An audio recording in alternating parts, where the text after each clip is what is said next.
الله عنها أن رسول الله وجد شاة ميتة أعطيتها مولاة لميمونة من الصدقة، فقال رسول الله صلى الله عليه وسلم: هل انتفعتم بجلدها؟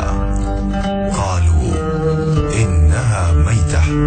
فقال: إنما حرم أكلها. Maksudnya bahawa Rasulullah sallallahu alaihi wasallam mendapati seekor bangkai kambing yang dihadiahkan kepada Maula Maimunah daripada sedekah. Maka sabda Rasulullah sallallahu alaihi wasallam, kenapa kamu tidak manfaatkan kulitnya? Mereka menjawab, ia adalah bangkai. Sabda Nabi sallallahu alaihi wasallam,